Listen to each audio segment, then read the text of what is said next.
What if one single word from the Pope could shake the entire Church, divide cardinals, ignite protests, and yet bring millions to their knees in prayer? Was it a mistake, or was it a message from God meant to wake the world? Stay with me through this story, and you'll see how it all unfolded, and why the ending will leave you speechless. The bells of St. Peter's Basilica had not yet rung the evening Angelus when the crowd in St. Peter's Square began to swell like a living ocean. Thousands of pilgrims from every corner of the world pressed together, their rosaries coiled in their palms, flags waving in the late afternoon light, the scent of incense and sweat rising in the Roman air. Many had heard rumors that Pope Leo XIV would speak from the central balcony that evening, though no one knew why. There was a tremor of expectation that felt almost sacred, as though heaven itself had summoned them to be witnesses. Among them was Maria Alvarez, a middle-aged woman from Los Angeles who had saved for years to make this pilgrimage. Her fingers clutched her rosary so tightly that her knuckles whitened, the beads clicking softly as she prayed in Spanish under her breath. She remembered Leo XIV from the days when he visited poor barrios in Latin America, when he was not yet pope but a missionary walking in muddy sandals. To her, he had always been a fatherly figure of hope. Now, as she looked up at the empty balcony, her heart pounded with both love and fear. Beside her stood groups of young pilgrims, some singing hymns, others holding up handmade banners with words like, "Leo, Pastor of the People." Journalists crowded the peripheries, cameras poised, microphones extended like spears toward the sacred window. They too sensed something unusual, perhaps even historic. Inside the Apostolic Palace, behind the curtains of that fateful balcony, Pope Leo XIV stood in prayerful silence. He had aged visibly since the day of his election only months earlier. His face bore the lines of sleepless nights, and yet there was a serenity about him that unsettled even his closest aides. For weeks he had carried within him a decision, one that had stirred his conscience in prayer before the crucifix, one that he believed the Spirit demanded of him. He knew the word he was about to pronounce would fall like a stone into a lake, sending ripples through the church and beyond. Still, he breathed slowly, as if his calm could somehow steady the storm to come. Cardinals lined the hall behind him, scarlet robes billowing, faces taut with uncertainty. Among them stood Cardinal Sever Rossi, a man of Italian heritage whose entire priestly life had been dedicated to safeguarding tradition. He whispered to a colleague, his voice trembling with restrained dread, "If he dares what I fear, the church will be plunged into turmoil." The younger clerics shifted nervously, exchanging glances that betrayed both reverence and alarm. In a corner, Father Gabriel Tran, a Vietnamese-American priest studying theology in Rome, watched with a mixture of awe and unease. He had admired Leo XIV's warmth, his closeness to the poor, but he feared what a reckless gesture might unleash. And then the moment arrived. The curtains parted. The crowd erupted in cheers, then hushed as the Pope stepped forward. He stood upon the balcony where so many of his predecessors had blessed the world, the place where history had pivoted countless times. His white cassock glowed under the fading sunlight. Yet his face bore not the jubilant smile the faithful expected, but an expression of solemnity that carried both serenity and grave weight. His eyes swept across the sea of humanity, as if trying to pierce the very soul of each person present. When he spoke, his voice was firm, almost resonant with an authority beyond himself. "Brothers and sisters, children of God, tonight I must share with you a decision that will forever mark the course of our church." The crowd leaned forward, bodies pressed closer together. The journalists' cameras clicked in rapid succession. Cardinal Rossi's chest tightened, and Father Gabriel clasped his hands unconsciously. Maria Alvarez pressed her crucifix against her lips, whispering, "Madre de Dios, proteginos." The Pope paused, and then with deliberate clarity he said a single word, "Renuncia." The word fell like a thunderclap in clear skies. The square gasped. It was as though the air itself had frozen. A silence descended so thick it was almost unbearable. Even the pigeons that had been circling above the basilica took flight, their wings slicing the air in frantic bursts. For a moment, the entire Catholic world seemed to stop breathing. Reporters instantly typed headlines, Pope announces resignation. Leo XIV to step down. The speculation ignited like wildfire across social media platforms in every language. People watching from television screens around the world covered their mouths in shock. Had history truly repeated itself? Was Leo XIV following in the unimaginable footsteps of Benedict XVI, resigning from the papacy itself? In the square, the first sobs broke through the silence. A woman in the front row clutched her crucifix and cried uncontrollably, "No puede dejarnos, no ahora. He cannot leave us, not now." Her words carried into the microphones of waiting journalists, spreading like an echo. Young pilgrims embraced one another, as though watching their spiritual world collapse. Others fell to their knees, praying the rosary with trembling lips. Inside the apostolic palace, secretaries ran through the corridors, carrying notes, seeking confirmation, whispering frantic questions to each other. The curia was ablaze with confusion. Some cardinals began to calculate in silence, who could succeed him? How soon must another conclave be convened? Others refused to believe it, clinging desperately to hope that the word renuncia might have another meaning. Cardinal Rossi muttered under his breath, his face pale, "It is the end. The shepherd leaves us in the storm." His words, overheard by a journalist close enough to the hall, soon flashed across international networks. A Vatican insider says, "It is the end." Panic deepened. Meanwhile, Maria Alvarez lifted her tear-streaked face to the balcony, her heart torn between despair and a faint glimmer of trust. She recalled his past words, "Do not be afraid, for Christ never abandons his church." Could it be that this renuncia was not the end but the beginning of something unseen? Yet the ambiguity gnawed at her. Pope Leo XIV stood still, his eyes calm, his breathing measured. He knew precisely the storm he had unleashed. Yet he did not clarify. Instead, he allowed the word to linger, to penetrate the depths of fear within his people. Perhaps it was a test, or perhaps an invitation to wrestle with their deepest attachments. He raised his hand in blessing, his lips moved once more, but only a few words followed, "He renunciado." "I have renounced." And with that, he turned and disappeared behind the doors. The square erupted in chaos. Murmurs became a roar. Some shouted pleas, "Holy Father, do not abandon us." Others lifted banners scribbled in haste, "Stay with us." Journalists shouted into cameras, "This is the greatest crisis since Benedict XVI's resignation. The Pope has renounced, but to what? To the papacy itself? Or to something else?"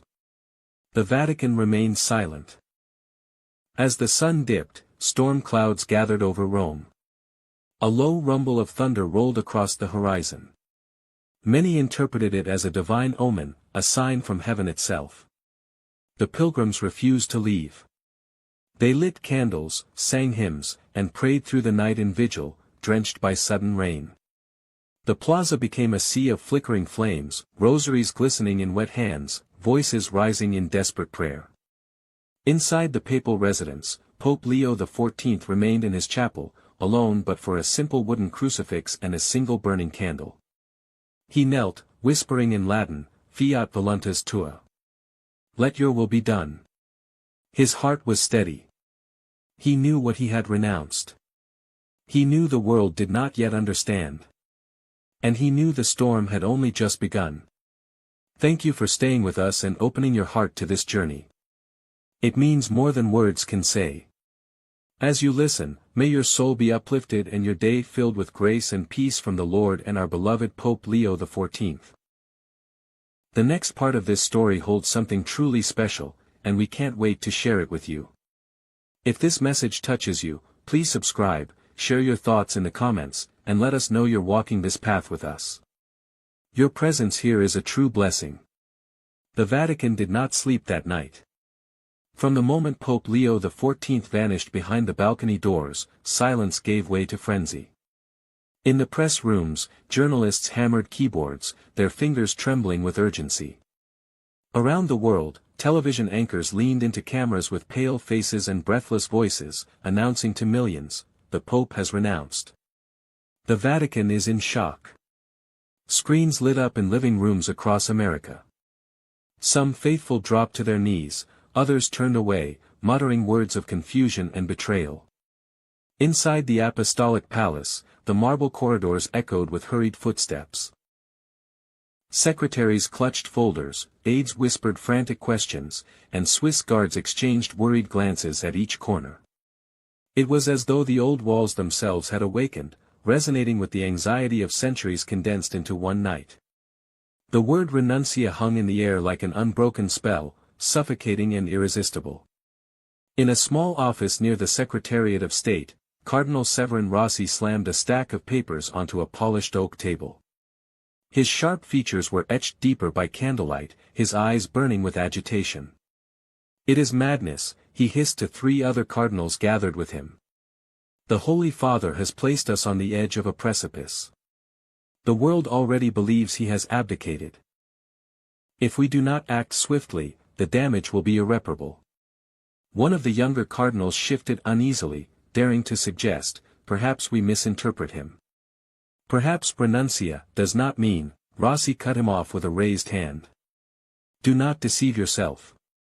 He speaks in riddles, but the effect is the same. Confusion is poison. The Church cannot afford poison at her heart." Meanwhile, Father Gabriel Tran walked alone through a dim hallway, his soutane brushing the marble floor, his mind racing. He had watched from the wings as the Pope pronounced that fateful word. It had struck him with a force he could not shake. Was this courage, or recklessness? He remembered his professors in Washington teaching that doctrine must be guarded with clarity, every word weighed like gold. But he also recalled the gospel moments when Peter spoke from impulse, guided by a spirit larger than himself. Gabriel was torn between awe and fear, unable to decide which dominated. He paused at a window overlooking the square below. Even past midnight, thousands of candles flickered like constellations, pilgrims chanting prayers into the rain. It moved him deeply. They were not abandoning their shepherd. They were begging heaven to keep him. Across the city, John Miller sat hunched in the Vatican press room, his laptop glowing against his weary face. He had filed his article for his Chicago newspaper hours earlier, "Leo XIV's shocking renunciation shakes the Church." The headline still felt unreal to him. John had once admired Leo XIV, the Pope who had spoken about mercy in Chicago years ago, when he was still a cardinal visiting immigrant parishes. He had covered that event as a young journalist, and something about the Pope's humanity had stirred him then. Now he was reduced to writing copy that might be feeding panic. His editor demanded clarity, is the Pope resigning or not, but John had no answer. He leaned back, rubbing his tired eyes, and whispered to himself, "Lord, what is he doing?" While speculation spread like wildfire, the Pope himself knelt in a private chapel. A single crucifix hung above the altar, and a wax candle sputtered in the draught. He had spoken one word to the world, and it had detonated with the force he expected. Yet his heart was not troubled. He prayed with slow deliberation, the rosary beads sliding through his fingers. He remembered the nights of discernment before the crucifix, when the inspiration first struck him, to abandon the polished pages that so often dulled the fire of his words. He knew the risk. He knew the fury it would provoke among guardians of tradition. But he also knew what peace felt like when it came from God, and this was that peace. "Fiat voluntas tua," he murmured, "your will be done." Back in the press room, confusion thickened. A rumor rippled through the journalists that a private statement would be issued by dawn. Cameras flashed, pens scribbled, rumors multiplied by the minute. Some reporters speculated that Leo XIV had already prepared a resignation letter. Others whispered that he was ill, that he could no longer continue. A few insisted he might be planning a radical reform, something unprecedented. No one knew the truth, but everyone clung to their own interpretation. In Chicago, parishioners gathered spontaneously outside Holy Name Cathedral.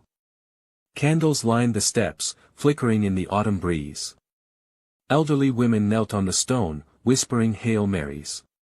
A man raised his phone, live-streaming the vigil to friends across the country. In the hushed crowd, John's mother stood, rosary in hand. She remembered the Pope when he was still Father Provost, visiting hospitals, blessing the sick, comforting families in grief. To her, he was not a distant pontiff but a familiar shepherd. She murmured to her neighbor, "He will not abandon us." He never did. Her words spread like a fragile thread of hope through the crowd. In Lima, Peru, the bells of the cathedral tolled, not in jubilation, but in slow, mournful rhythm, as though mourning something not yet lost. Maria Alvarez's relatives, still in Chiclayo, joined a procession through muddy streets, holding candles and chanting hymns. To them, Leo XIV was not only Pope but the priest who had walked with their families in their darkest hours. Their grief was not theoretical. It was personal. By 3 a.m, the Vatican hallways had grown tense with whispers of conspiracy. Cardinal Rossi gathered more supporters in a shadowy salon. "We cannot let this ambiguity stand," he declared. "Every hour we remain silent is another wound to the Church. We must force clarity, even if it means confronting him directly." The cardinals murmured assent, though unease flickered in their eyes. None of them relished the idea of opposing the Pope openly. But Rossi's determination gave their fear a voice. At the same time, in another wing of the palace, a small group of papal aides sat with Leo XIV's personal secretary. Their faces betrayed exhaustion. One of them whispered, "Holy Father, the world believes you have abdicated. Should we issue a clarification tonight?" But the Pope, calm and steady, replied simply, "Not tonight. Let them wrestle with the silence. Tomorrow I will speak." His aides looked at each other, uncertain whether this was wisdom or folly. But none dared to argue further. As dawn approached, St. Peter's Square was still full. The faithful refused to disperse. Some sang hymns through the drizzle, others prayed in hushed tones, their candles protected by trembling hands. Maria Alvarez remained among them, soaked to the bone, her heart wavering between despair and a strange, growing anticipation. She whispered to herself, "If he has renounced something, perhaps it is not us. Perhaps it is something else." The thought clung to her like a lifeline. The first rays of morning lit the dome of St. Peter's. Reporters stirred, preparing for what they sensed would be another historic day. Cameras were repositioned, microphones tested, pens poised. Inside, cardinals gathered again, bracing for confrontation. Father Gabriel Tran, sleepless, prayed quietly in his room, torn between the weight of tradition and the possibility that the Spirit might truly be breaking through in a new way. John Miller sipped bitter coffee, staring at his half-finished article, knowing he would have to rewrite everything by noon. The Vatican was awake, alive with tension, confusion, and fragile hope. And in the heart of the storm, Pope Leo XIV prepared to speak once more. The night of fear had not broken him. It had only sharpened his resolve. The morning air in Rome was heavy, as if the heavens themselves had carried the weight of the previous night's turmoil. Clouds hung low over the Vatican, grey and swollen, and the cobblestones of St. Peter's Square were slick with rain. Yet the square was alive again, filled with pilgrims who had refused to leave. They stood shoulder to shoulder, some bleary-eyed from a sleepless vigil, others clutching umbrellas against the drizzle. The uncertainty of the night had not lifted, and everyone was waiting for one man to bring clarity. The journalists, exhausted but buzzing with adrenaline, had returned to their spots. Cameras were mounted, microphones angled, and reporters rehearsed their opening lines, certain that history was about to unfold. Headlines already circulated across Europe and America: "The end of a papacy, Leo XIV steps down, a church without a shepherd." Few realized how wrong those words were. Inside the Vatican, tension smoldered in every corridor. Cardinals whispered in huddled circles, some rehearsing arguments, others praying quietly, hoping for a miracle of stability. Cardinal Sever Rossi was at the center of one such group. His sharp eyes betrayed sleeplessness, and his hands shook as he clutched a rosary. If he confirms it today, the church will be torn apart, he muttered to his companions. A conclave so soon after his election would be catastrophic. We cannot afford this chaos. The others nodded, their expressions grim. One cardinal, older and more timid, ventured, but what if he means something else? What if renuncia is not abdication? Rossi scowled. Semantics will not save us. The people believe he is leaving. That belief is already awound. At that very hour, Pope Leo XIV prepared in silence in the Paul VI audience hall. His white cassock was immaculate, but his face bore the calm lines of a man who had wrestled with God in the night and chosen peace over fear. He prayed briefly before entering, whispering once more the words that had carried him through so many storms, Fiat voluntas tua. Let your will be done. He knew his words would ignite fire again, but this time the fire would illuminate what had been hidden in shadow. The hall was filled to capacity. Rows of bishops, priests, theologians, and journalists from around the world sat in tense silence. The air was electric, every cough magnified, every shuffle of papers like thunder. In the front row sat Cardinal Rossi, rigid as stone, his jaw clenched in anticipation.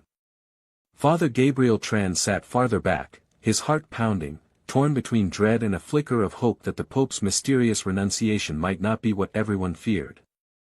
Near the center sat Eleanor Pierce, an American theologian invited to the Vatican for a symposium. A laywoman with silver hair and a sharp intellect, she leaned forward with curiosity, sensing that something profound was at stake. When Pope Leo XIV entered, the hall rose as one. The sound of applause was hesitant at first, then grew louder, though still tinged with anxiety. The Pope raised his hand, and silence fell instantly. He stood at the podium, but in front of him there were no sheets of paper, no notes, no carefully edited speech. Only a blank page rested upon the surface, left there deliberately. He looked at it for a long moment, then lifted his eyes to the crowd. My brothers and sisters, he began, his voice steady but weighted with emotion, last night I spoke a word that pierced your hearts and shook the world. Renuncia. Many of you feared I had abandoned you, that I had forsaken the throne of Peter.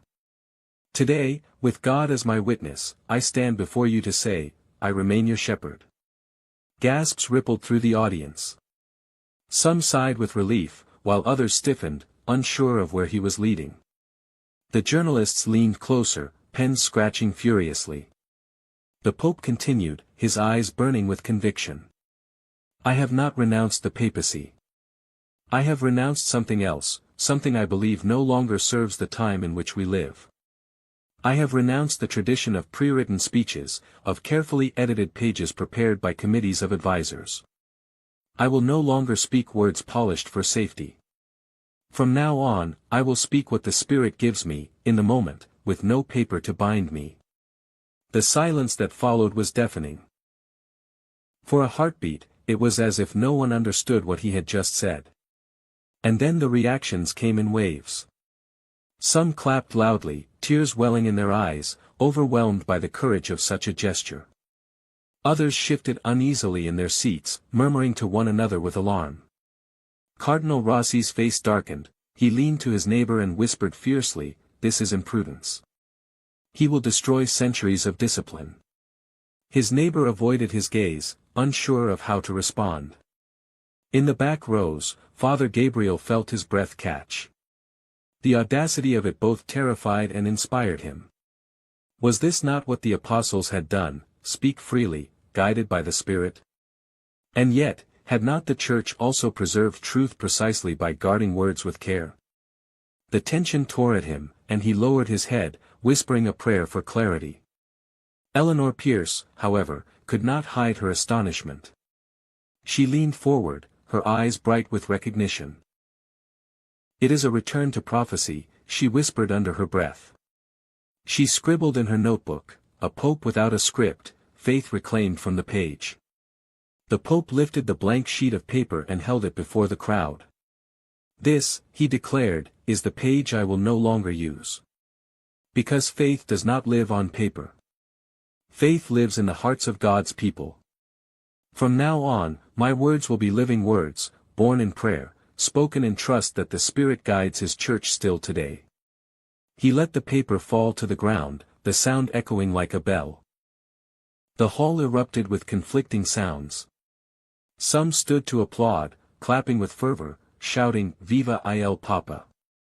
Others shook their heads in disbelief, their whispers sharp as knives. Journalists scribbled frantically, one headline already forming in John Miller's mind as he sat among them, "A Pope without a script."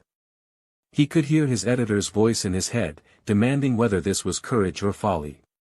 John didn't know the answer. All he knew was that the man on the stage was unlike any pope he had ever covered.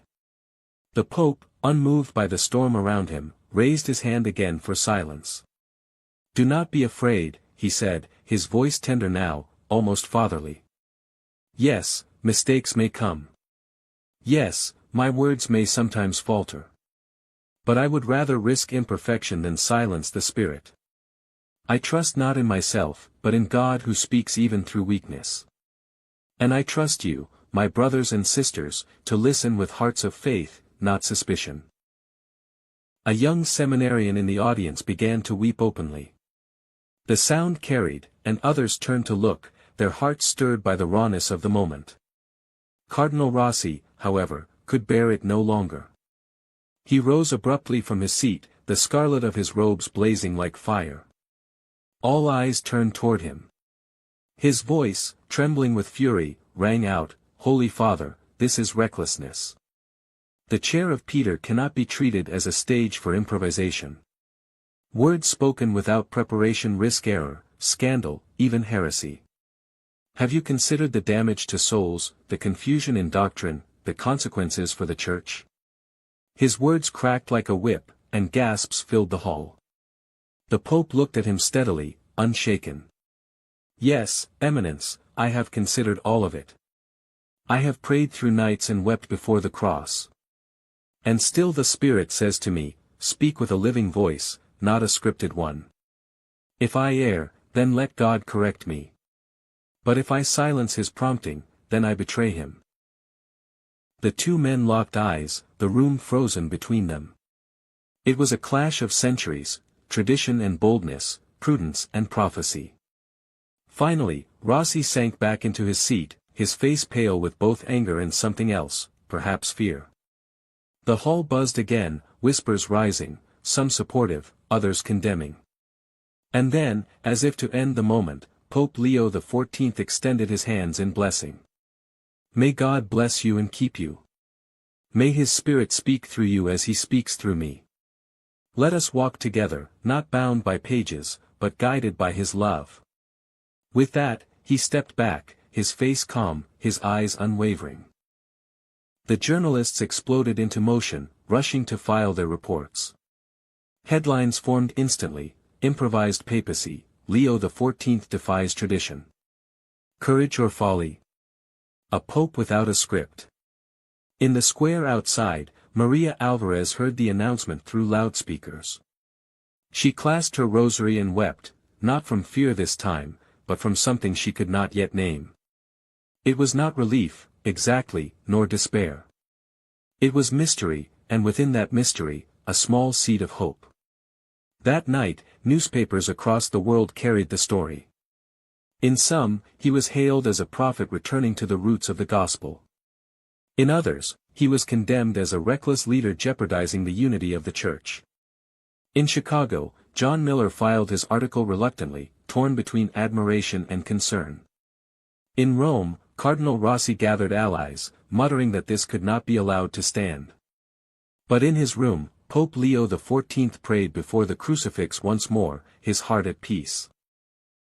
The storm had broken, and he had chosen to walk directly into it. He whispered into the silence, not the throne, but the page. "I have renounced the page. And the Spirit will write the rest."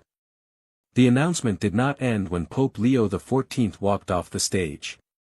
It began. By the time the sun set on Rome, the world was already trembling under the weight of what he had declared. A Pope without a script. A shepherd choosing spontaneity over centuries of careful tradition. It was a message that rolled like thunder far beyond the walls of the Vatican. St. Peter's Square still pulsed with energy. Pilgrims lingered long into the night, their candles burning low, their songs echoing against the colonnades. Some were relieved, their tears transformed into hope because the Holy Father had not abandoned them. Others were unsettled, whispering anxiously about what it meant to trust a man who spoke without notes, without the safety of prepared doctrine. Maria Alvarez remained among them, her shawl wet with mist, her rosary still in her hand. She felt both shaken and strangely alive. The mystery was not resolved, but her heart whispered that something true had taken root. Beyond the square, in the Vatican press office, the atmosphere was chaos. Dozens of reporters fought for internet connections, pounding out stories that would appear in morning editions around the world. John Miller sat at his desk, staring at his laptop screen. His editor's voice buzzed in his inbox, confirm details. Is this courage or recklessness? Push the angle. We need the headline by dawn. He rubbed his temples, exhausted, torn between his duty to the paper and the unease in his heart. He could still see the Pope's steady eyes, hear the calm tone of his voice when he said the Spirit must guide words, not pages. It haunted him. Was it insanity? Or was it a holiness the world no longer understood? The next day brought the first international shockwave. The Pope had been scheduled to give a message of peace at a diplomatic gathering in northern Italy. Delegations from dozens of nations were present, ambassadors in dark suits, translators with headphones, journalists with cameras aimed at the podium. For decades, these events had been predictable, each papal word weighed and rehearsed to avoid any possible offense. The Vatican Secretariat of State would labor for weeks over every phrase. But this time, the Pope arrived with empty hands. No folder, no pages, not even notes. The room stilled when he took his place at the lectern. His white cassock gleamed under the lights. His eyes were calm. He spoke without pause, his words flowing like a river. He spoke of fraternity, of the dignity of every nation, of the urgent call for peace in a world of division. His tone was tender, almost intimate, as though he were speaking not to ambassadors but to neighbors at a family table. Listeners leaned in, caught by the warmth in his voice. Some nodded, others wiped their eyes. But then came the phrase. It was one line, no longer than a heartbeat, a simple statement about the responsibility of powerful nations not to trample the weak. It was meant as a call to justice, but it landed like a stone hurled into a hornet's nest. One major world power interpreted it as a direct rebuke. The diplomats stiffened in their seats. Translators glanced at one another nervously. A murmur spread through the hall. Cameras zoomed in on the faces of ambassadors exchanging uneasy looks. Outside the building, the journalists erupted into frenzied reporting. Headlines materialized before the speech had even ended: Pope challenges global power. Spontaneous speech sparks diplomatic crisis. By the time Leo XIV finished and raised his hands in blessing, the world had already decided that a line had been crossed. Back in Rome, Cardinal Rossi's office buzzed with triumph. He slammed the newspaper on his desk, the headline glaring up at him: Papal improvisation provokes diplomatic tension. He turned to his allies. This is what I warned you about. Improvised words can wound the Church. Today it is diplomacy. Tomorrow, doctrine itself.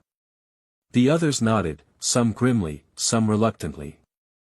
Rossi saw his opportunity. We must act. We cannot allow the papacy to become a theater of impulse. Father Gabriel Tran, however, was shaken in a different way.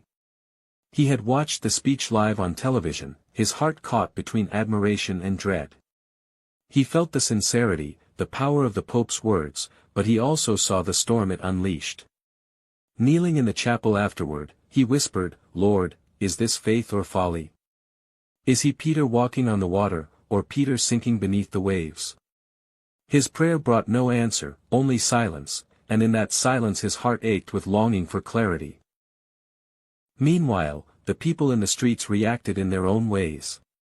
In Rome's cafes, debates flared louder than the hiss of espresso machines. Some praised the Pope for daring to speak with honesty. Others condemned him for irresponsibility. In Chicago, John Miller's article landed with a splash. His editor had chosen the headline, "Improvisation or Irresponsibility?" Pope Leo XIV risks everything. John hated it, but he lacked the courage to resist. When he visited his mother later that evening, she showed him a candle she had lit by the parish statue of Our Lady. "You journalists write of fear," she told him, "but I see a man who trusts the Spirit. Do not forget, son, that sometimes truth offends before it heals." Her words pierced him. In Latin America, crowds poured into plazas, carrying banners that read, "A pastor of the people." They saw in Leo XIV's words not a political error but a prophetic voice. In Lima, Maria's relatives joined a march to the cathedral, singing hymns of gratitude for a pope who dared to speak from the heart. To them, the diplomatic tension was nothing compared to the closeness they felt to a shepherd who sounded like one of them. In European capitals, the reaction was far colder. Political commentators dissected every phrase, weighing the possible damage to relations. Bishops issued cautious statements, some hinting at concern, others defending the Pope but in carefully measured tones. One newspaper in Paris ran the headline, "Prophet or Populist," while another declared, "Vatican risks chaos with papal improvisation." As the storm raged, Pope Leo XIV returned quietly to the Apostolic Palace. He sat in his study with a crucifix before him, the evening light slanting through the window. He knew the consequences of his words. He had expected the backlash. Yet his heart remained steady. He thought of Christ's words, "Do not worry about what you are to say, for the Spirit will give you words." He closed his eyes, whispering again, "Fiat voluntas tua." That night, the Vatican Secretariat of State scrambled to contain the fallout. Drafts of clarifications were prepared, statements massaged to soften the blow. Some diplomats accepted the explanations. Others remained wary, filing formal complaints. Inside the Curia, tempers flared. Some accused the Pope of recklessness, others of bravery. The division grew deeper, the whispers sharper, as if knives were being sharpened in every corridor. And yet, outside, something unexpected was happening. Pilgrims continued to gather. Candles multiplied. Hymns rose into the night sky. People were not abandoning their shepherd. They were clinging to him. Some wept, some prayed, some simply waited, convinced that even in confusion, the Spirit was at work. Maria Alvarez, still in Rome, stood once more in St. Peter's Square. She gazed up at the balcony, her heart uncertain but strangely warmed. She remembered his words, "Faith does not live on paper, but in hearts." And as she looked at the faces around her, tired, hopeful, fearful, yet unbroken, she thought perhaps he was right. Faith was alive, even here, in the storm. The storm was not over. In fact, it had only begun. But somewhere deep in the heart of the Church, something was stirring that could not be silenced.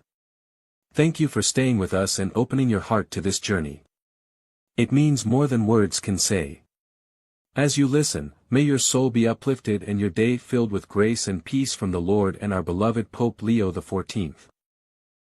The next part of this story holds something truly special, and we can't wait to share it with you. If this message touches you, please subscribe, share your thoughts in the comments, and let us know you're walking this path with us. Your presence here is a true blessing. The summons came before dawn. Cardinals received discreet messages delivered by secretaries who knocked quietly at their doors. The consistory would gather in the great chamber later that morning. Rumors had been swirling since the diplomatic incident, but now the whispers were sharpened into a single point: confrontation. The Pope would face his own college, and none could predict how the day would end. The consistory hall was a cavern of history, its marble pillars towering over rows of scarlet-robed men whose faces betrayed sleeplessness. The atmosphere was thick with tension, so heavy that even the scrape of shoes against the floor sounded intrusive. Above them, frescoes of saints and martyrs looked down, as though reminding the gathering of centuries of sacrifice and endurance. Cardinals whispered in hushed tones, some glancing nervously at the door, others rehearsing arguments in their heads. Cardinal Rossi sat near the front, his features taut with determination. To him, this was the moment to reclaim stability, to pull the church back from what he called the brink of disaster. He clutched his rosary, whispering prayers, though his heart was less focused on humility than on strategy. When Pope Leo XIV entered, silence fell like a stone dropped into a well. He walked slowly, his white cassock flowing behind him, his face calm and unreadable. He greeted no one at first, allowing the weight of the moment to settle. Then he looked around the chamber, his gaze lingering on each face as if to say, "I see your doubts, and I still call you brothers." He took his place at the center, but unlike those before him, he carried no notes. His hands were empty. The symbolism was not lost on anyone. Cardinal Rossi rose before the Pope could speak. His voice, measured but edged with fire, filled the chamber. "Most Holy Father," he began, "forgive my boldness, but I cannot remain silent. Your recent words, delivered without preparation, have caused confusion among the faithful and unrest among the nations. Centuries of practice have preserved the Church from error. Every papal statement has been weighed, refined, and guarded for the sake of truth and prudence. To abandon this discipline is not courage, it is recklessness. It risks scandal. It risks souls. Holy Father, we beg you, reconsider this path before irreparable harm is done." The chamber buzzed with murmurs, some nodding in agreement, others shifting uncomfortably. Rossi had spoken aloud what many feared. He stood tall, confident that history would vindicate his defiance. The Pope listened without interruption, his eyes steady, his expression serene. When Rossi finished, a hush fell.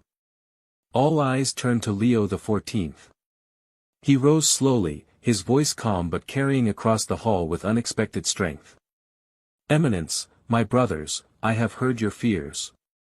Do you think I do not tremble at the weight of this office? Do you think I have not wept before the crucifix, asking God if I am leading his people into darkness?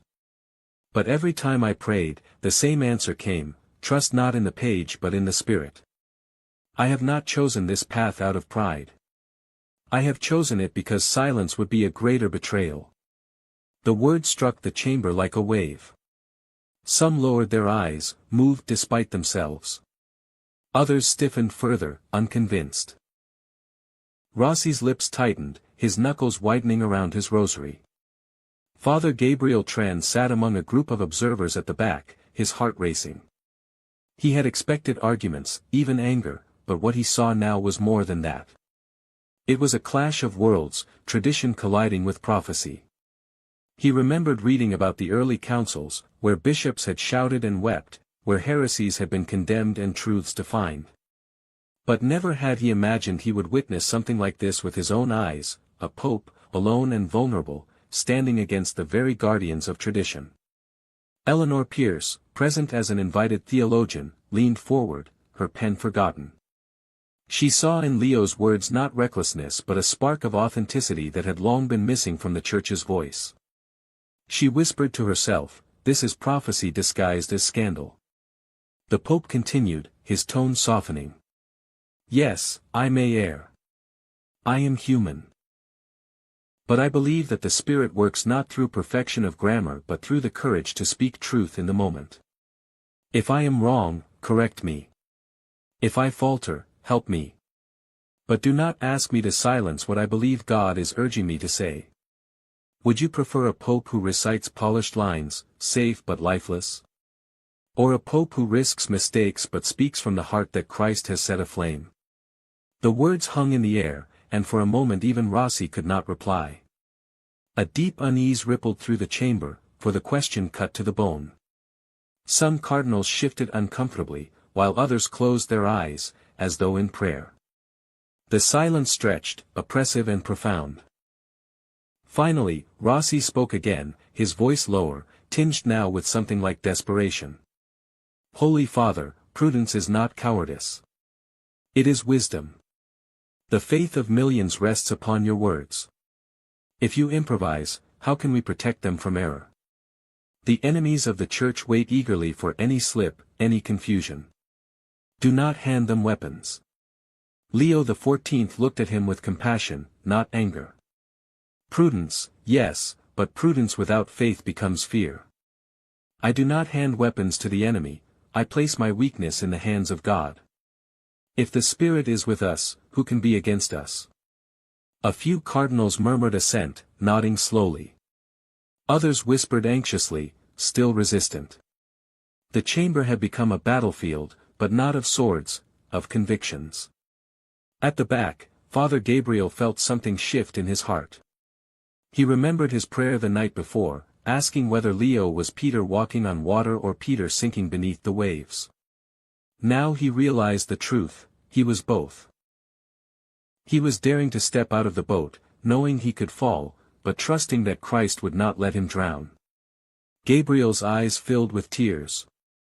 The Pope lowered his voice. My brothers, do not mistake me.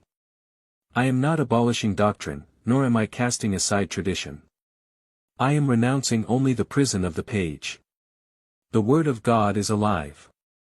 Let it live on my lips, unpolished, imperfect, but real. If this is my cross, then I will carry it.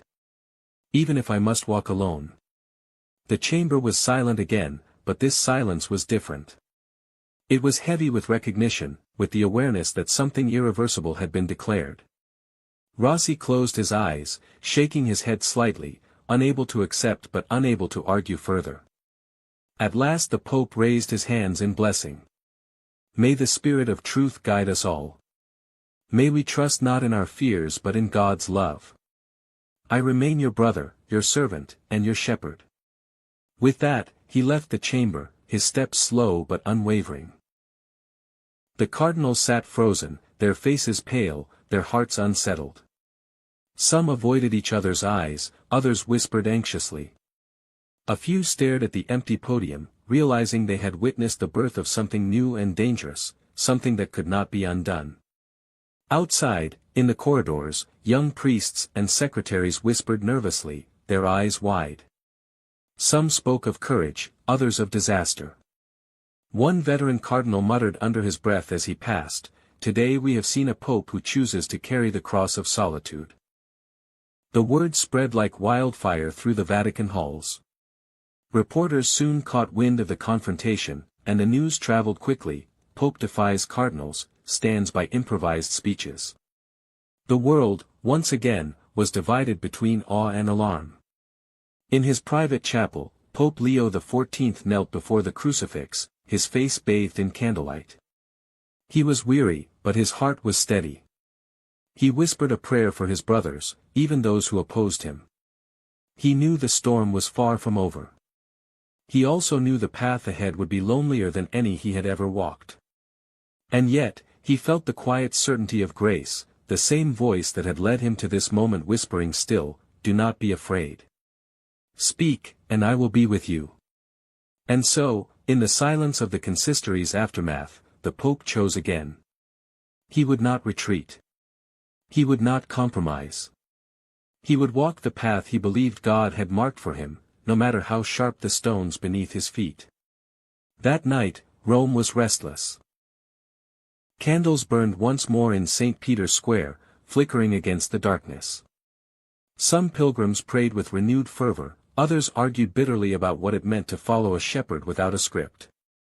Yet through it all, the figure of Leo XIV loomed larger, not as a distant monarch but as a man of flesh and blood, trembling yet unyielding, choosing faith over fear.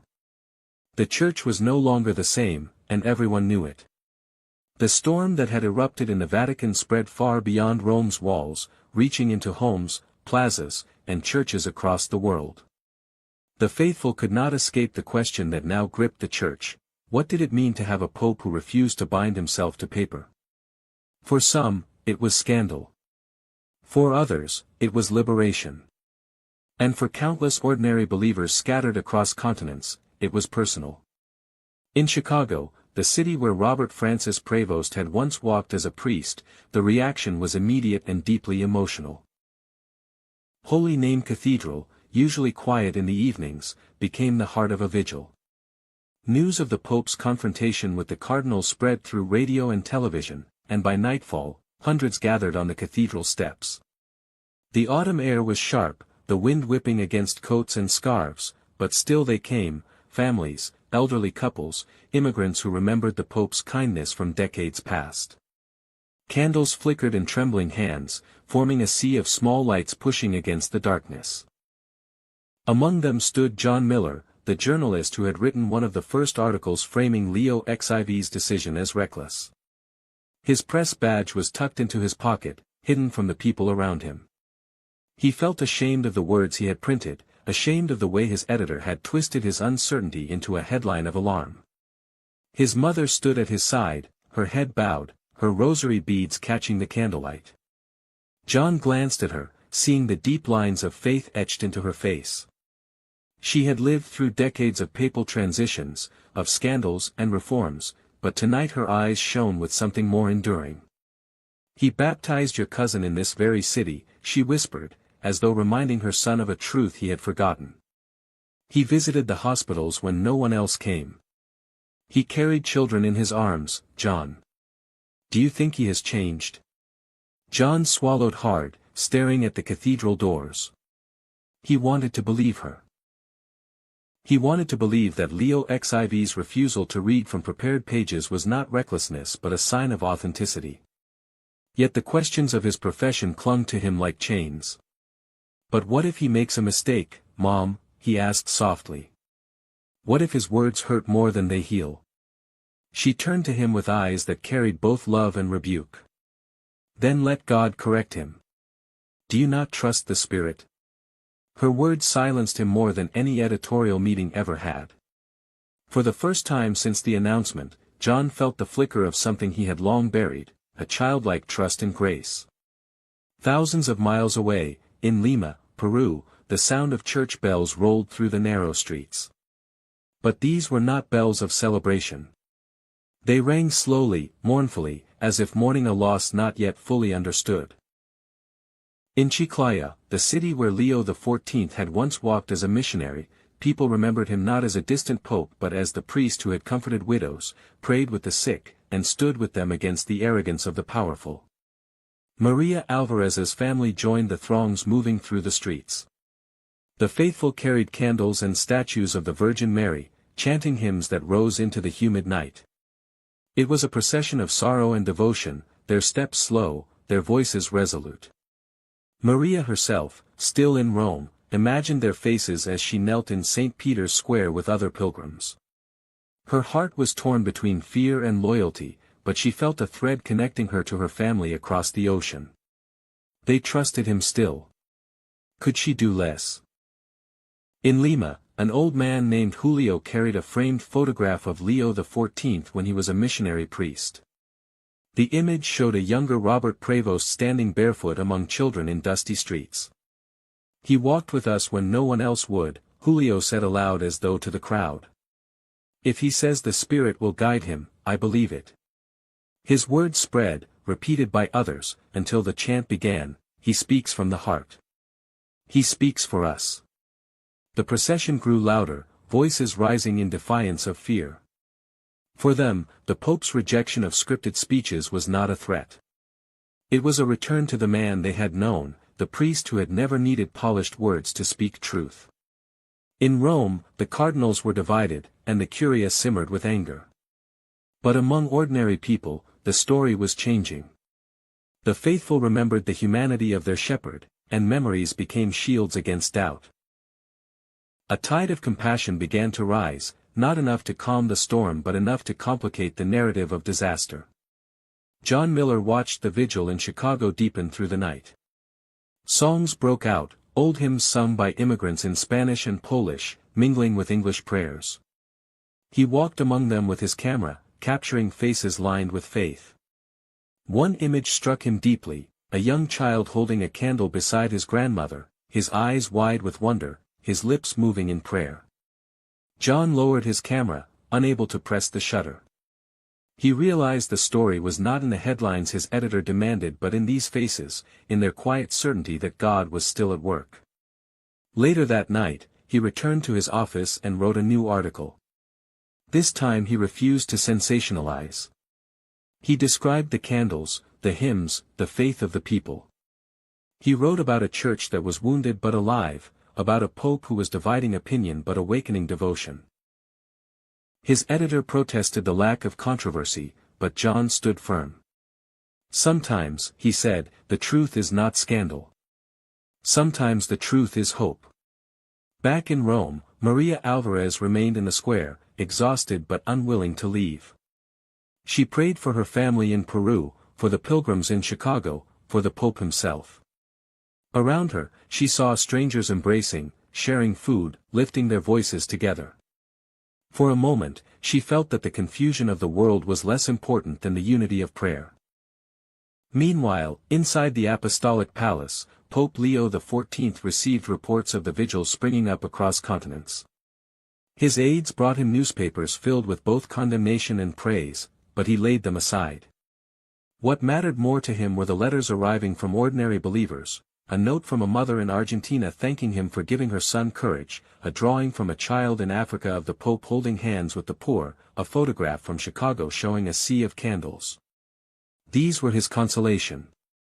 These were his proof that the Spirit was moving. Still, the opposition within the Vatican grew fiercer. Cardinal Rossi drafted a statement urging the Pope to reconsider. Allies whispered about the danger of schisma, of schism, of fracture that could not be repaired. They saw the vigils as naive, not as signs of faith. They saw the Pope's decision as recklessness dressed in piety. But outside the marble walls, the people were speaking in another language. The language of faith, of memory, of devotion. They remembered the man who had held their hands in hospitals, who had knelt with them in dusty chapels, who had wept with them in grief. For them, Leo XIV was not merely a pope without a script. He was a shepherd who had always spoken from the heart, and they would not abandon him now. As dawn broke in Chicago, the candles on the cathedral steps burned low, wax dripping down stone like tears. John's mother remained kneeling, her rosary still in her hands, her eyes closed in prayer. John stood beside her, his camera hanging unused around his neck. He no longer wanted to capture the scene for a headline. He wanted to belong to it. In Lima, the procession ended with a mass in the cathedral, the crowd overflowing into the streets. The bishop lifted the host high, the chant echoing, "We believe. We trust." And in Rome, Maria Alvarez whispered the same words in the square. The world was still divided, the curious still tense, the journalists still eager for drama. But in the hearts of the faithful, something else was taking root. Not certainty, not clarity, but trust. Trust that God could speak even through confusion. Trust that their shepherd, flawed and human, was still chosen. Trust that the Spirit had not abandoned them. And as the sun rose over Rome, Pope Leo XIV knelt before the crucifix in his private chapel, whispering again the words that had become his anchor, Fiat voluntas tua. Let your will be done. The morning after the vigils in Chicago and Lima, the Vatican awoke to yet another storm. Headlines blazed across newspapers and television screens, Pope's improvised words stir global confusion. The latest controversy did not come from an intentional statement, but from a phrase spoken offhand during a small gathering with journalists. The Pope, speaking warmly about the need for mercy in a world fractured by violence, had used an expression that, in Italian, carried a double meaning. To the faithful in the room, it was a call to forgiveness. But in translation, some heard an implication that sin itself could be excused without repentance. The reaction was swift and merciless. In Europe, theologians debated on television whether the Pope had contradicted centuries of doctrine. In America, Catholic commentators split into factions, some accused him of opening the door to relativism, while others praised him for daring to emphasize compassion over rigidity. The digital world erupted, hashtags trending in opposite directions, #Pope of Mercy, against #Pope of Error. Inside the Vatican, corridors buzzed with whispers sharper than knives. Cardinal Rossi wasted no time. He convened an urgent meeting with like-minded cardinals, pacing the room like a general preparing for war. "This is what we feared," he declared, his voice rising. "Improvisation has led to ambiguity. Do you not see? One misinterpreted phrase and the enemies of the Church rejoice." Others nodded gravely, murmuring about lost credibility, about confusion spreading like wildfire. Rossi pressed on, "We must act. We must demand clarity. If he refuses, we will be forced to consider measures none of us wish to contemplate." The word hung unspoken, heavy and terrible, schism. But not all the cardinals shared Rossi's fury. In another chamber, a smaller group gathered around Cardinal Jimenez of Mexico. His tone was gentler but no less urgent. "Yes, the words were misunderstood," he admitted, "but do you not feel what is happening among the people? Look at the vigils, the processions, the hope being rekindled. He is shaking us from our slumber. Perhaps the Spirit is working through the very cracks of our certainty." His words were met with both nods and frowns, for even among the defenders of Leo XIV there was unease. To believe in the Pope's path meant walking blindfolded across a ravine, trusting that faith would hold. In the papal apartment, Leo XIV sat with a single candle flickering before the crucifix. The storm outside his doors seemed distant. His secretary, Father Gabriel, read aloud the latest reports.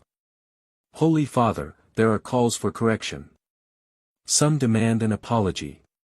Theologians are writing furiously. The press, well, the press is merciless." Gabriel hesitated, his young face pale. "They are saying you have endangered doctrine."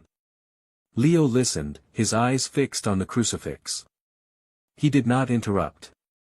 When Gabriel finished, the Pope finally spoke, his voice quiet but steady. "I have made no apology for proclaiming mercy.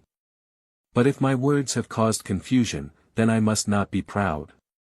A shepherd must be willing to bend low, even to gather the sheep that misunderstand his call." He rose slowly, his hands clasped. "We will speak. Not with anger, not with defiance. With humility." That afternoon, the Vatican press hall overflowed with journalists. Cameras flashed, microphones thrust forward, the air thick with anticipation. Some expected the Pope to backtrack, to admit his decision to abandon prepared speeches had been a mistake. Others expected defiance, a fiery declaration that he would not be muzzled. The tension was unbearable. When Leo XIV entered, dressed simply in white, the room fell silent. He stood at the podium with no papers, no teleprompter, only his hands resting lightly on the wooden surface. His eyes swept the room, tired but luminous. "My dear brothers and sisters," he began, "I have heard the voices of concern. I know that some of my words yesterday were received with confusion, even with fear. If any heart was unsettled, if any soul felt abandoned, I beg forgiveness." The room stirred, the word forgiveness cutting deep. Journalists scribbled furiously. Cardinals watching on live feeds exchanged glances. Was this retreat? Was this concession? But the Pope continued. "I do not repent of preaching mercy. For mercy is the heart of the gospel. Yet I am human, and when I speak without pages, I risk being misunderstood. This I accept. But understand this as well, I will not cease to speak from the heart. I will not return to words polished until they no longer breathe. The Spirit does not polish. The Spirit breathes." The words washed over the room like a wave. Some gasped in admiration, others in dismay. Eleanor Pierce, present among the press, felt tears prick her eyes. She had been skeptical once, even critical. But in that moment she saw not recklessness but vulnerability, the willingness of a leader to admit fault yet remain steadfast. She whispered to herself, "This is not arrogance. This is surrender." Questions erupted from the journalists, but Leo XIV lifted his hand. "I will not debate doctrine here," he said. Doctrine remains as it has always been. But my voice, my poor voice, will speak what I believe God places in me at that moment. If I err, may God correct me through you, through the Church, through His Spirit. But I will not hide behind paper when souls hunger for a living word. The press conference ended not with clear resolution but with a paradox, apology and defiance entwined, humility and stubbornness inseparable. The world reeled once more, headlines struggling to capture the tension. Pope apologizes, but refuses to change course. That evening, St. Peter's Square filled again. Pilgrims knelt in the rain, candles sheltered beneath umbrellas. They prayed not for certainty, but for courage. Maria Alvarez stood among them, her face wet with both rain and tears. She thought of her family in Peru, of their chance in the procession, of her own doubts gnawing at her heart. And then she remembered the Pope's words, "If I err, may God correct me." For the first time, she felt peace in uncertainty. It was not clarity she needed. It was trust. In Chicago, John Miller published another article. This time his editor barely recognized him. The Pope apologized, John wrote, not for trusting the Spirit, but for the wounds caused by misunderstanding. In his vulnerability, he reminded us that leadership is not perfection. It is faith lived aloud, even at the risk of error. The piece spread quickly, shared among readers weary of scandal but hungry for hope. In the Vatican, Cardinal Rossi fumed. To him, the Pope's words were a dangerous sleight of hand, appearing humble while refusing to submit. Yet even Rossi could not deny the effect on the faithful. Reports of renewed vigils, of conversions sparked by the Pope's authenticity, trickled in from every corner of the globe. That night, Leo XIV returned to his chapel, exhausted but serene. He knelt once more before the crucifix. "Lord," he prayed, "I am a weak man. My tongue is clumsy, my words imperfect. Yet if you will use them, I will not silence them. Teach me to bear the burden of misunderstanding. Teach me to love even those who resist me." The candlelight flickered as though in reply. The storm had not ended. If anything, it had grown fiercer. But in the quiet of that chapel, Leo XIV found peace. The misunderstanding, though painful, had sown something deeper, a church forced to confront its fear of imperfection, a people invited to trust not in flawless phrases but in the living God who speaks through fragile lips. And so, in the wake of confusion, a seed was planted. A seed of faith that grows not in certainty, but in surrender. The Vatican was no stranger to tension, but what unfolded in the weeks after the Pope's apology was unlike anything Rome had seen in decades. The marble corridors of the Apostolic Palace, once hushed with ritual predictability, now pulsed with whispered arguments, hurried footsteps, and the weight of something deeper than policy. It was the weight of a church divided against itself. Cardinals moved like shadows across courtyards, avoiding the eyes of journalists who camped outside, eager to catch even a flicker of discontent. Letters circulated behind closed doors, some drafted in anger, others pleading for patience. One document in particular carried the tone of rebellion, a private memorandum signed by a cluster of senior cardinals who insisted that Pope Leo XIV's refusal to return to prepared texts endangered the Church's very stability. Though intended for internal circulation, the memo leaked within days. Newspapers from Rome to New York splashed headlines across their front pages, "Cardinals challenged the Pope." In the heart of the Vatican, the atmosphere became suffocating. Young priests serving in offices walked with lowered eyes, sensing the hostility between their superiors. In the dining halls, conversations broke into tense silences whenever the subject of the Pope arose. For every priest who praised his courage, another denounced his recklessness. The tension spread like fire through dry grass. Inside his modest apartment, Pope Leo XIV continued his daily rhythm as though untouched by the storm. He prayed at dawn, celebrated Mass with simplicity, and met with pilgrims and refugees. Outwardly, he seemed unshaken, but those closest to him saw the toll. His face carried new lines, his shoulders a weariness that even prayer could not entirely erase. Yet when he spoke, his words were steady, unhurried, free of defensiveness. Father Gabriel, ever at his side, worried constantly. One evening, he approached the Pope with hesitation. "Holy Father," he said softly, "the opposition grows stronger. Some speak openly of schism. Others say the credibility of the papacy hangs by a thread. Perhaps," he faltered, his voice trembling. "Perhaps it would ease the burden to compromise, even slightly. Return to prepared words for the sake of peace." Leo XIV placed a hand on Gabriel's shoulder, his eyes filled with compassion. "My son, peace without truth is a false peace. If I return to papers, I will betray not only my conscience but the whisper that God has placed in my heart. I did not ask for this path, but I cannot turn from it now." Meanwhile, Cardinal Rossi intensified his campaign. He met with fellow cardinals late into the night, urging them to act. In one heated meeting, he raised his voice, something unthinkable in the halls of the Curia. "We are guardians, not spectators. If the Pope will not protect the flock from confusion, then it falls to us. A shepherd may lead, but when he leads toward danger, what then is our duty?" The room trembled with his fury, yet not all were convinced. Cardinal Jimenez responded, his voice calm but resolute. "Our duty is also to trust. You speak of danger, but I see life returning to the Church. Do you not see the people in the squares? The candles in Chicago, the processions in Lima? Would you extinguish their faith because you fear his words?"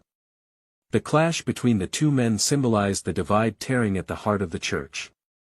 Eleanor Pierce, the theologian who had become an unexpected witness to these storms, was invited to address a symposium at a Roman university. The hall was filled with scholars, seminarians, and journalists. She spoke carefully, her voice steady. "The debate is not truly about speeches or scripts. It is about fear. Fear of imperfection. Fear that God may not be strong enough to work through weakness. But what if that is precisely the point? What if the Spirit has chosen this moment to remind us that the Word became flesh, not paper?" Her words stirred both admiration and outrage, and her speech was quoted widely in newspapers, feeding the fire rather than calming it. In St. Peter's Square, the faithful gathered night after night, turning the cobblestones into a sea of flickering light. Some carried banners, "Speak with the Spirit, Holy Father." Others knelt, begging God to preserve the unity of the Church.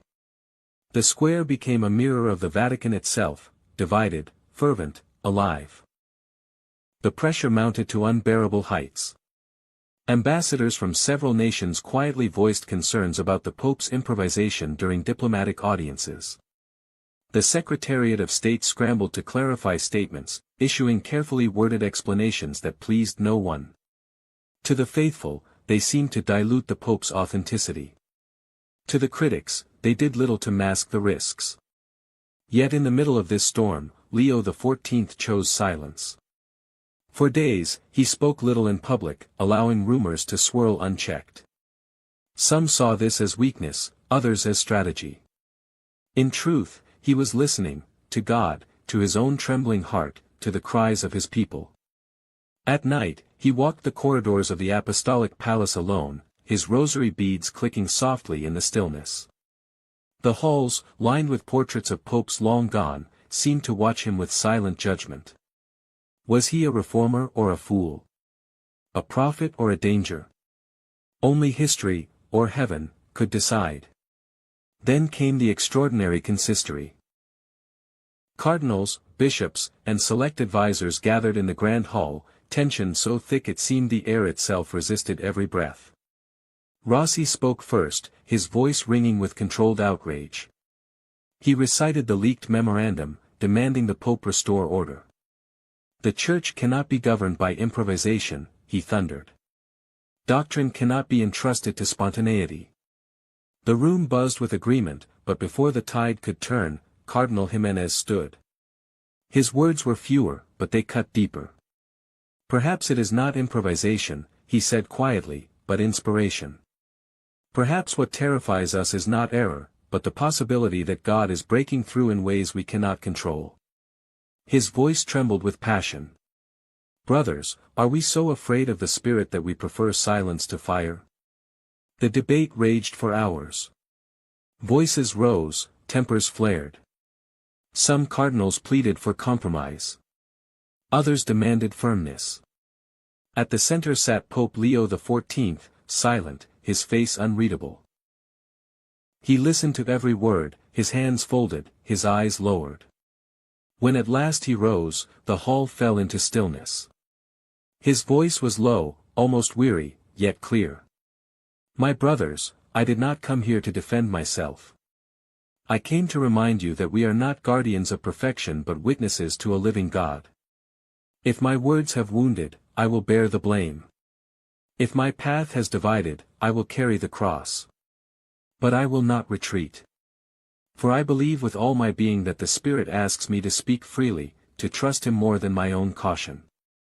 You may oppose me. You may resist. But I will not cease. The chamber was stunned. Some cardinals shook their heads in dismay, others stared at him with tears in their eyes.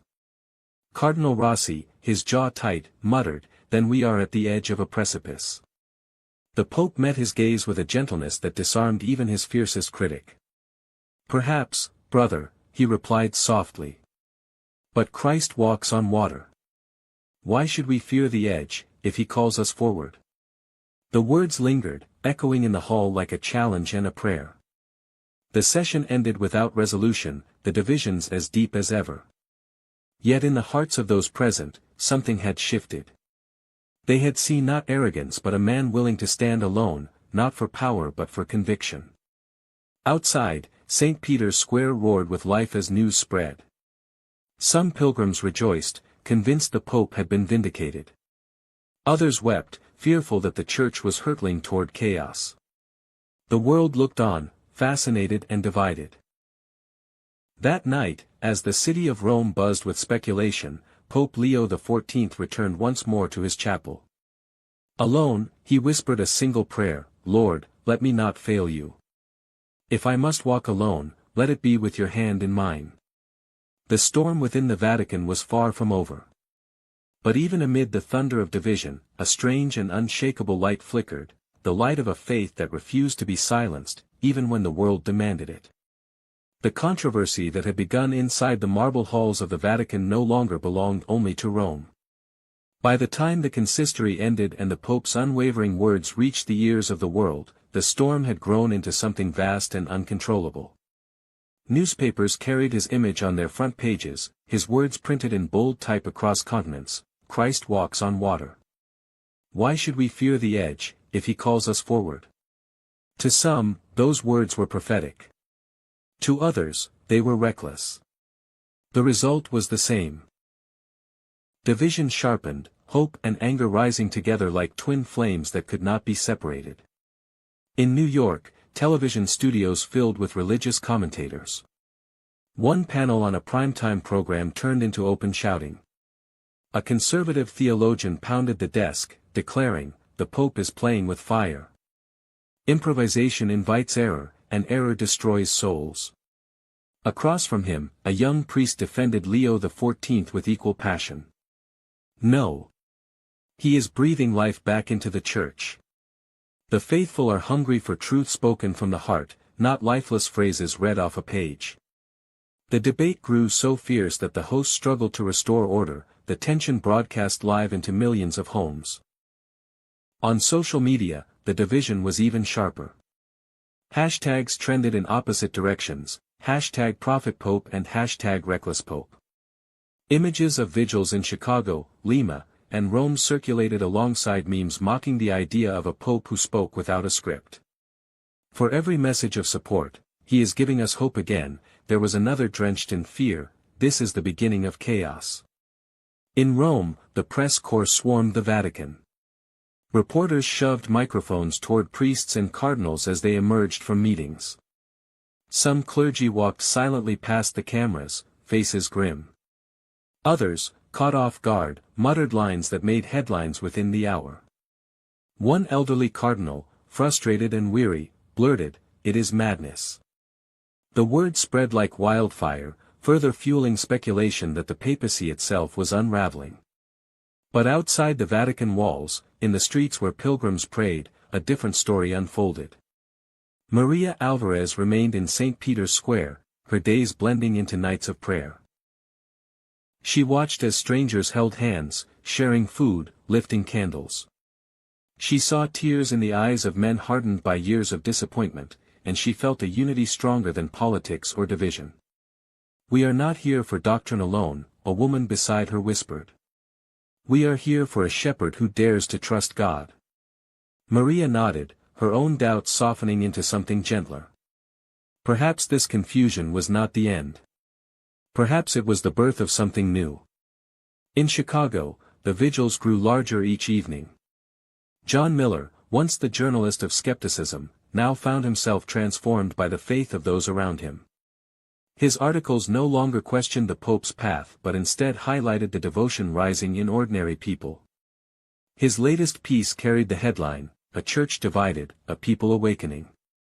In it, he wrote, "Perhaps the Pope's greatest risk is not his words but his willingness to remind us that faith was never meant to be safe."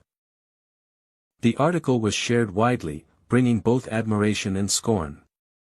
Letters poured into his inbox, some calling him a traitor to reason, others thanking him for speaking hope.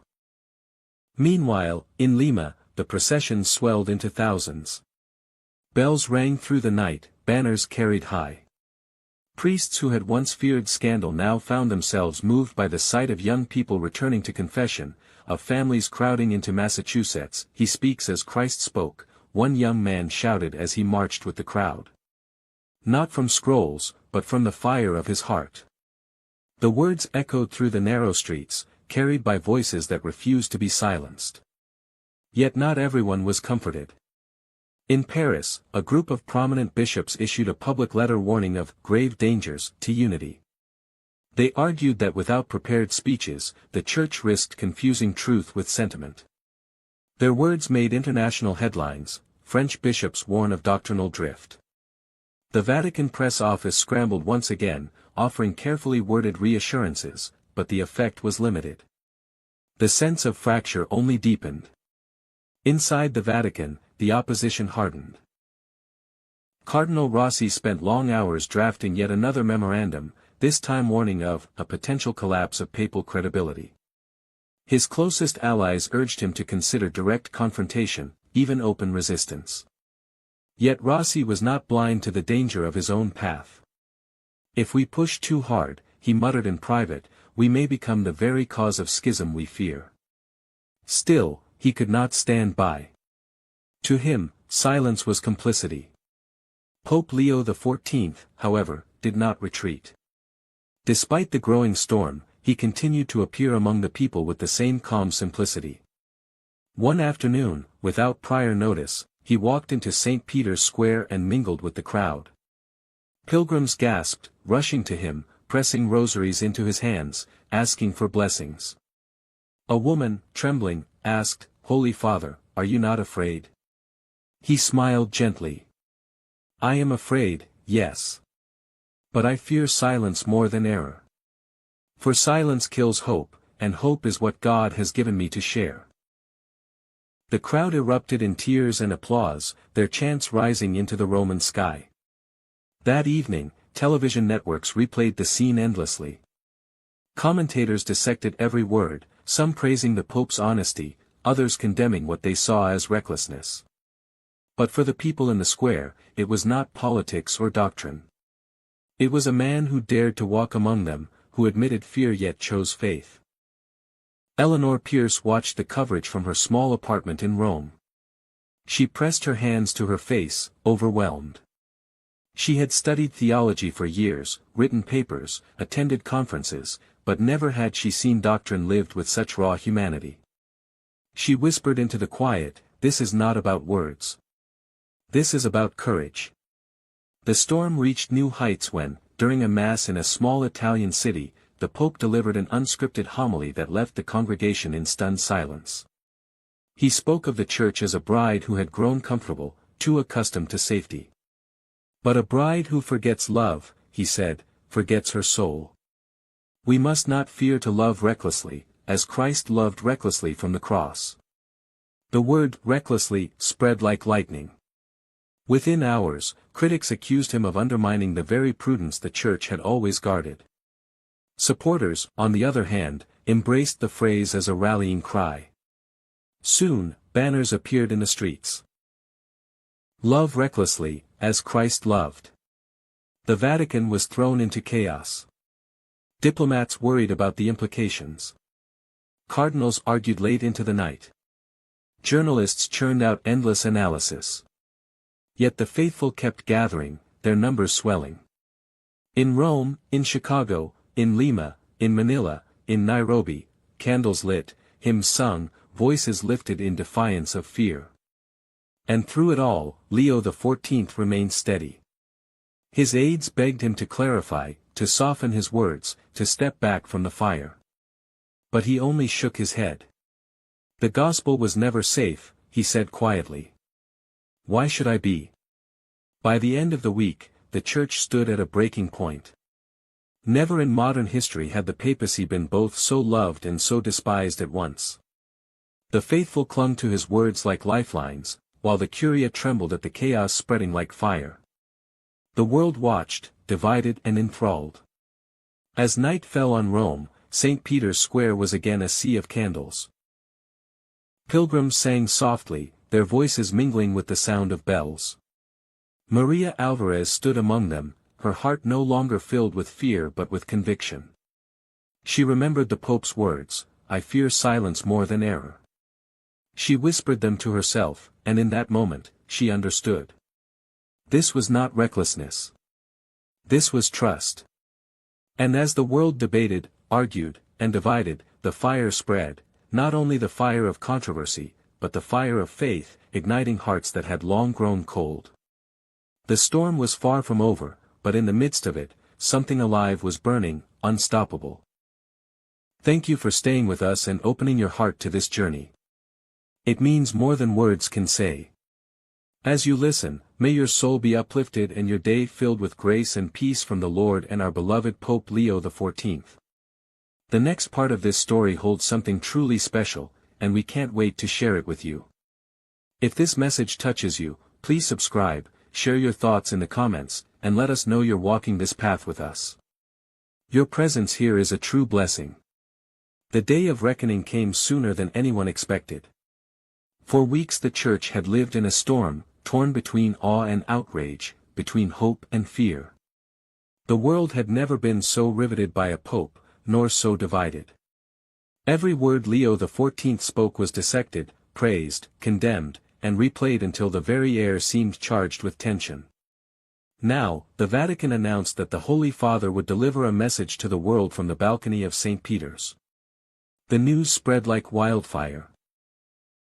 Pilgrims poured into Rome from every corner of the globe, and by dawn the square was packed so tightly that one could barely move. Candles flickered, banners waved, rosaries dangled from trembling hands. The sky itself seemed to wait, heavy with clouds, as if creation held its breath. Inside the apostolic palace, the atmosphere was equally electric. Cardinals gathered in hushed groups, their faces taut with worry or resolve. Some prayed quietly, others argued in whispers, but all knew that whatever the Pope said would shape history. Cardinal Rossi stood apart, gazing out a window at the swelling sea of pilgrims. His heart was torn between fear and reluctant admiration. He had opposed Leo XIV bitterly, yet even he could not deny the man's courage. God help us all, he muttered under his breath, clutching his rosary tighter than ever. Maria Alvarez pressed through the crowd in the square, her heart pounding. She had lived every moment of this drama, from fear to hope, from doubt to faith. Now she was determined to be here, to hear with her own ears what the Pope would say. Beside her, strangers wept openly, their voices rising in prayer. She closed her eyes and whispered, "Lord, let him speak with your spirit. Let us know we are not abandoned." In Chicago, John Miller sat in a newsroom surrounded by glowing screens. His editor barked orders, reporters tapped furiously at keyboards, but John sat silent, his pen poised over paper. He had covered presidents, scandals, wars, but never had he felt the weight of history like this. He remembered his mother's words at the vigil, "Do you not trust the Spirit?" Now, he found himself praying silently for a man he had once criticized, asking God to protect him from words that could destroy or redeem. At last the moment came. The massive doors opened, and Pope Leo XIV stepped onto the balcony. A hush rippled through the square. He was dressed simply, in white, with no papers in hand. His face was serene, though lined with exhaustion. He raised his hand in greeting, and the crowd roared, then fell silent again as he lifted the microphone. "My brothers and sisters," he began, his voice carrying strong and clear across the square and into millions of homes around the world. "I have walked with you through storms. I have seen your fears, your doubts, your anger, and your tears. I have heard the cries of those who say I am reckless, and the voices of those who say I am brave. Tonight I tell you, I am neither. I am only a servant who trembles before God, as every servant must." The square was utterly silent. Even the cameras seemed to hold their breath. The Pope continued. "Yes, I have chosen to speak without papers. Yes, I have risked misunderstanding, even error. But I chose this not to exalt myself, but to remind us all that faith is not a script. Faith is life. It is fire. It is the breath of the Spirit who cannot be contained in tidy pages. If I have wounded, forgive me. If I have divided, may God heal us. But I will not turn back. For I believe that God does not ask me to be perfect. He asks me to be faithful." Gasps echoed through the crowd. Some wept openly, others shouted prayers aloud. Maria Alvarez felt her knees weaken as she clutched her rosary. She had feared these words, yet now they filled her with a peace she had never known. The Pope raised his voice, his eyes shining. "The Church does not stand because of flawless speeches. The Church stands because Christ is alive. Do not look to me for perfection. Look to him for salvation. If I fall, he will lift me. If I err, he will correct me. But if I remain silent, who will speak to the world of his love?" In Chicago, John Miller scribbled furiously, tears blurring his vision. His editor leaned over his shoulder, demanding a headline, but John only whispered, "This is not a headline. This is history." On the balcony, Leo XIV paused, his gaze sweeping over the multitude. "You are afraid," he said softly, "and so am I. But fear does not rule us. Christ does. We are not a people of safety. We are a people of resurrection. Do not cling to the shore when he calls you onto the water. Do not hide behind walls when he calls you into the streets. Live your faith with courage. Love recklessly, as Christ loved recklessly from the cross." The words fell like thunder. For a heartbeat, the square was silent, stunned. Then the eruption came, cheers, sobs, prayers rising into the night. Banners waved wildly. People dropped to their knees, shouting, "Viva il Papa." The sound rolled across the city, a tidal wave of faith and emotion. Even Cardinal Rossi, watching from within the apostolic palace, felt his heart tremble. He wanted to resist, to condemn, but tears filled his eyes against his will. In that moment, he understood, this man was not destroying the Church. He was forcing it to breathe again. Maria Alvarez fell to her knees in the square, tears streaming down her face. She heard strangers beside her crying the same words she whispered, "Thank you, Lord. Thank you." The Pope lifted his hands in blessing. "I do not know how history will judge me. Some will call me a prophet, others a fool. Perhaps I am both. But if I am remembered for anything, let it be this, that I tried to be faithful not to paper, but to the Spirit. The faith is not written on pages. It is written on lives. It is written on your hearts. Let it burn there. Let it live." He made the sign of the cross, blessing the multitude. Then, with a final, quiet smile, he said, "Remain in Christ. Remain in his love. And trust him more than your fears." The crowd erupted again, their voices shaking the heavens. Bells rang from every church in Rome. Pilgrims embraced, strangers wept together, and a sea of candles lifted toward the sky as though offering the night back to God. In the newsroom in Chicago, John Miller threw down his pen and turned to his editor. "Do you hear it?" he said, his voice breaking.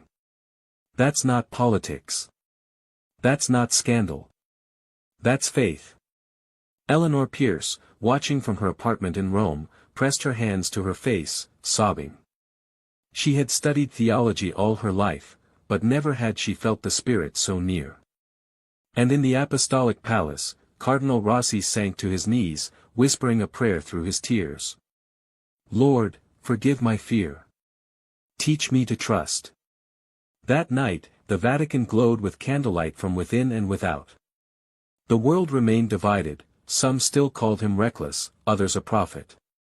But for millions, there was no doubt, something had changed forever. Leo XIV returned to his private chapel, alone with the crucifix. He was exhausted, his body frail, but his heart burned with quiet certainty. "I have given them what you asked," he whispered. "The rest is yours." Outside, St. Peter's Square was alive with light and song. The faithful carried his words back to their homes, their families, their parishes. The storm had not vanished, but in its midst a new trust had been born. They no longer needed perfect speeches. They needed only faith. The final word had been spoken, not perfection, but surrender. Not certainty, but trust. And in that trust, the Church found hope again.